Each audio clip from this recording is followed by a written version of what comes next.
Dear students, कल आप लोगों को हम किरचॉफ के विद्युत परिपथीय नियम को समझाए थे और ये बोले थे कि अगले लेक्चर में हम किरचॉफ के इन दोनों नियमों के उपयोग से व्हीटस्टोन ब्रिज के संतुलन की शर्त को निकालेंगे। यहाँ व्हीटस्टोन सेतु या व्हीटस्टोन ब्रिज के संतुलन की शर्त को निकालने के लिए सबसे पहले ये जानना होगा कि सेतु या ब्रिज के संतुलन की शर्त है क्या। तो पहले आप लोगों को हम ये बता दें कि व्हीटस्टोन ब्रिज के संतुलन की शर्त या सिद्धांत है कि यदि चार चालक जिनके प्रतिरोध P, Q, R एवं S हों और इन्हें जोड़कर एक बंद विद्युतीय परिपथ इस प्रकार से बनाया जाए कि बिंदु A एवं C के बीच कोई कुंजी K1 बैटरी को ऑपरेट करे और बिंदु B एवं D के बीच दूसरी कुंजी K2 गैल्वानोमीटर को ऑपरेट करे, तो ऐसे में प्रतिरोध R का मान इस प्रकार से व्यवस्थित किया जाए कि गैल्वानोमीटर से बहने वाली धारा का मान 0 हो जाए। तो इस अवस्था में गैल्वानोमीटर से बहने वाली धारा का मान 0 होगा और तब यह ब्रिज संतुलन में होगा। ऐसे में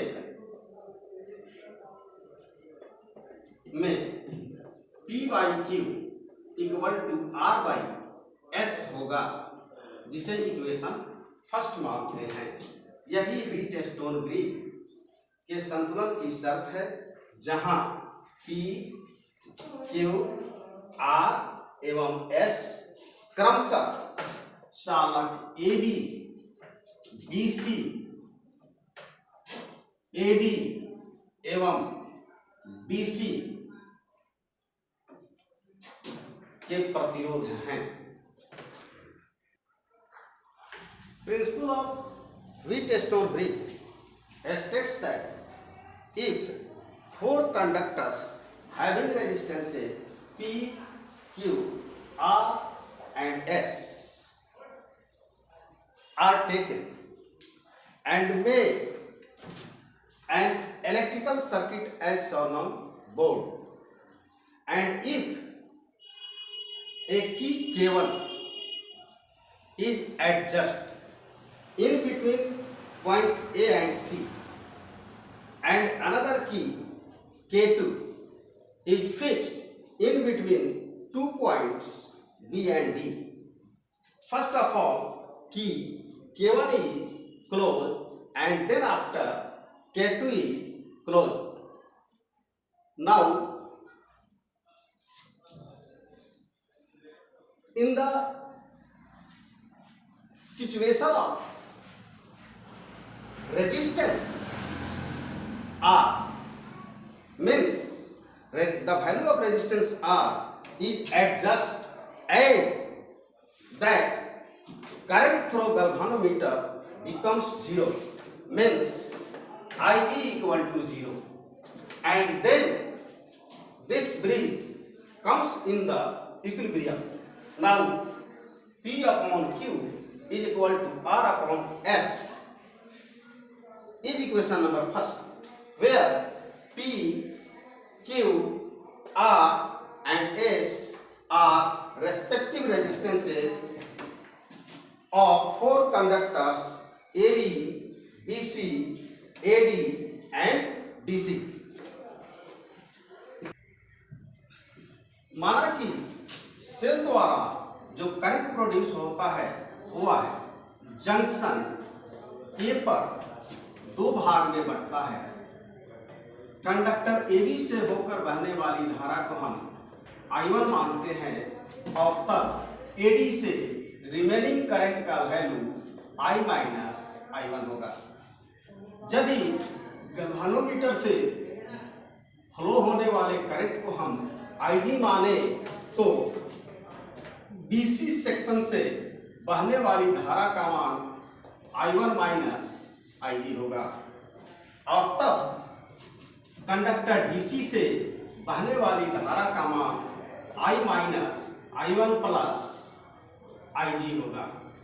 ऐसे में टर्मिनल C पर जो वैल्यू होगा करंट का वह I1 minus IG plus I minus I1 plus IG। So net value of current across the circuit becomes 0।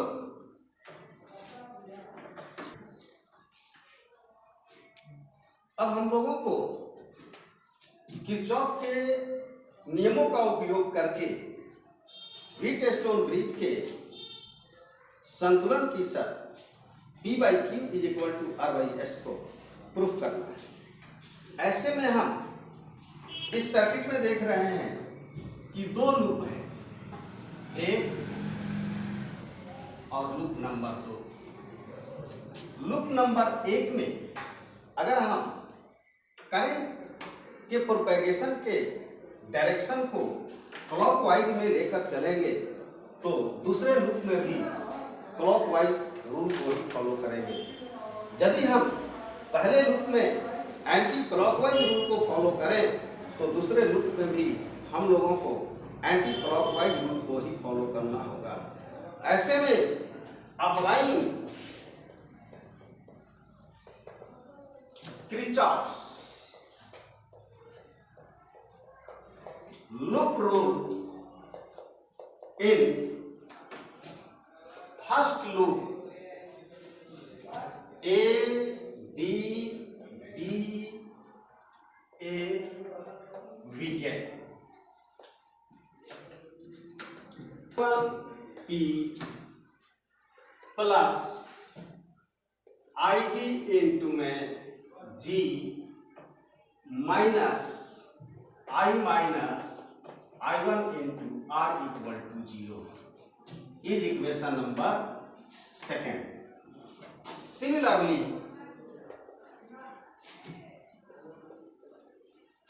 applying Kirchhoff's loop rule in second loop BC B B we get minus IG minus IG into में G minus I minus I1 plus IG into में S बराबर 0 is equation number 2।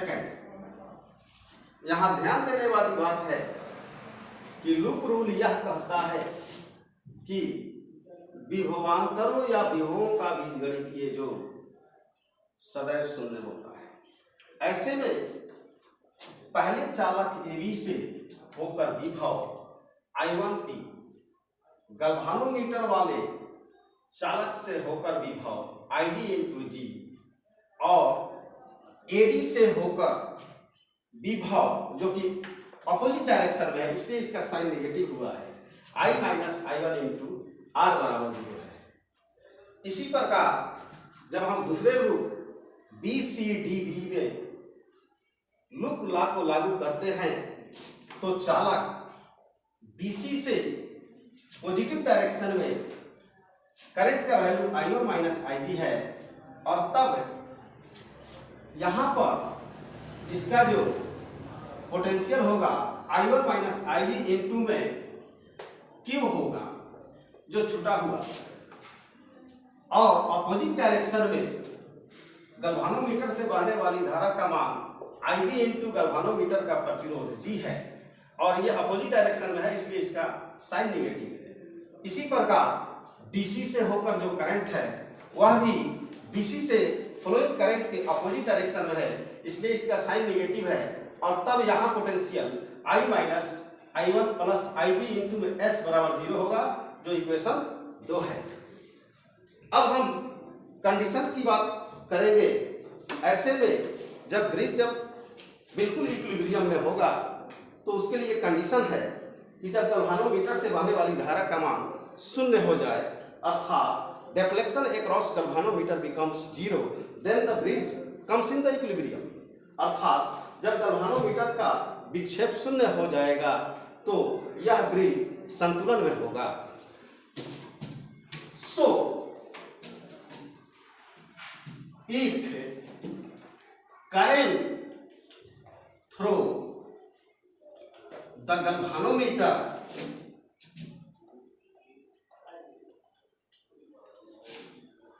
means for no deflection, the value of current is 0, means Id equal to 0. Therefore from equation 1 we get, अब हम समीकरण 1 से क्या पाएंगे? I1 into P plus 0 minus I minus I1 into R बराबर 0 और I1 P equal to I minus I1 into R is equation number 4। Sorry यहां mistake हुआ है, ये इक्वेशन 3। सिमिलरली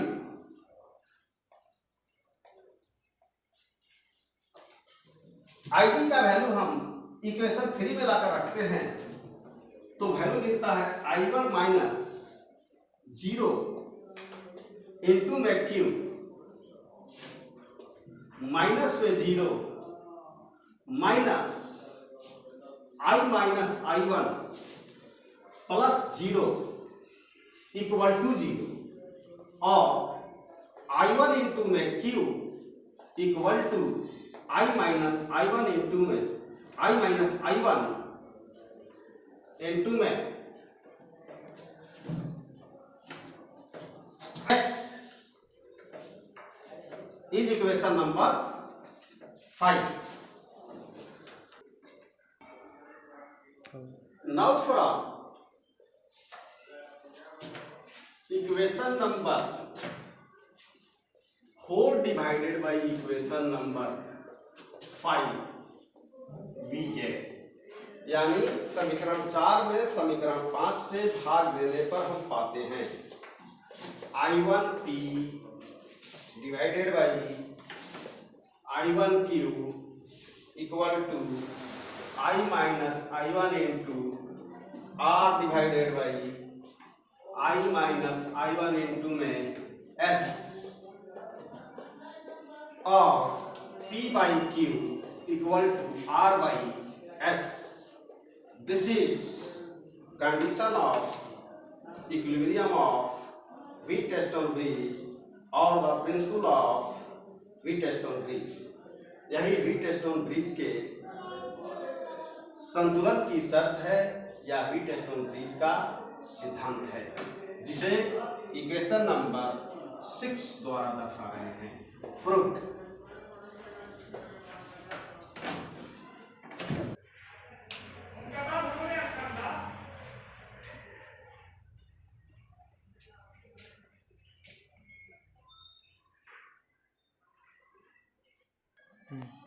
व्हीटस्टोन ब्रिज का जो प्रिंसिपल है P by Q is equal to R by S, जहां P, Q, R एवं S चार चालकों के क्रमशः प्रतिरोध हैं।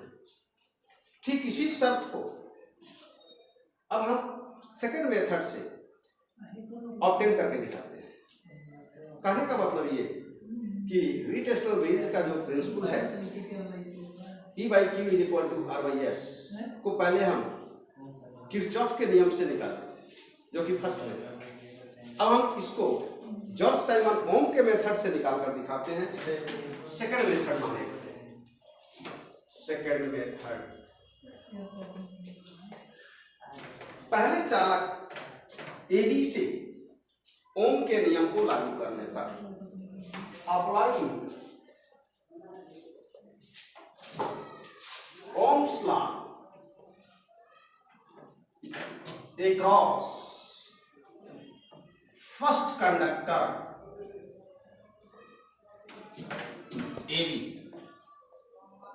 we get, यानी पहले चालक AB से ओम के नियम को लागू करने पर हम पाते हैं, क्या है ओम का नियम? पोटेंशियल डिफरेंस, जो विभवांतर है VA minus VB equal to current I1 into में resistance P is equation number first. Similarly applying Ohm's law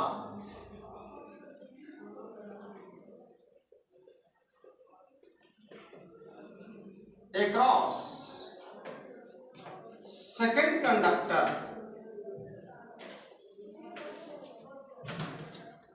B, we get VB minus VC equal to I1 minus IG into में resistance Q है, equation number 6। Applying Ohm's law across third conductor AD, VA minus VD equal to I minus I1 into में R, equation number 3। Similarly applying Ohm's law across final conductor or fourth conductor DC, we get VD minus VC equal to I minus I1 plus IG into में S, equation number 4। When this bridge is in equilibrium, then current through galvanometer becomes 0, यानी जब गल्वानोमीटर का विक्षेप शून्य हो जाए, अर्थात गल्वानोमीटर से बहने वाली धारा का मान शून्य हो जाए, तो ऐसे में बिंदु B और बिंदु D पर का विभव इक्वल होगा, पोटेंशियल इक्वल होगा। So VB equal to VD, therefore from equation number first, ये तो उतना ही रहेगा, VA minus VB equal to I1P, इसी को हम यहाँ 5 से दिखा equation number 5। From equation number 2 क्या मिलता है? VB minus VC equal to I1Q, ये इक्वेशन 6 मान लेंगे।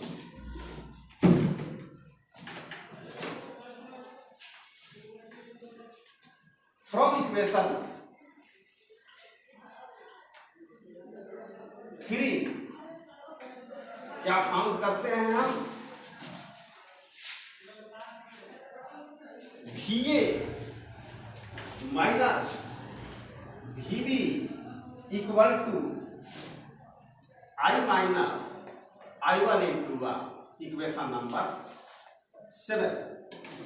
And finally from equation number 4 VB minus VC equal to I minus I1 into में S, इक्वेशन नंबर 8। अब इक्वेशन 5, 6, 7 और 8 को कंपेयर करके देखते हैं, तो रिजल्ट मिलता है कि इक्वेशन 5 इक्वेशन 7 के इक्वल है।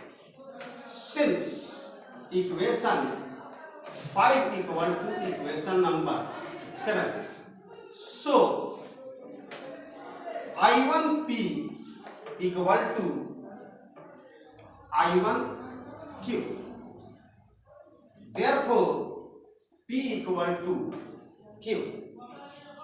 इक्वेशन नंबर 9,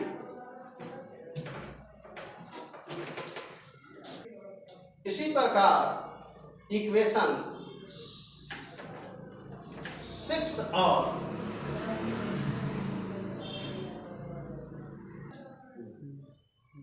देखिए यहां थोड़ा सा गलती हम लोग किए। इक्वेशन 5 इक्वल टू इक्वेशन 7 जो लिखा गया था, since equation 5 equal to equation 7 में वैल्यू है I1P equal to I minus I1 into R, जिसको इक्वेशन 9 मानते हैं। अभी इससे पहले थोड़ा सा इसको हम गलत लिख दिए थे भूल से। इसके बाद इक्वेशन 6 और 8 को इक्वल करते हैं। Since equation 6 equal to equation 8, I1Q equal to I minus I1 into में S, ये इक्वेशन नंबर 10 है। Now from equation 9 by equation 10 we gate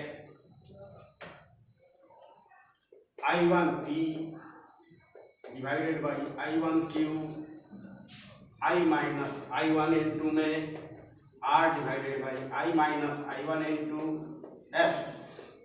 Therefore P by Q is equal to R by S proved. वो गलती होला था।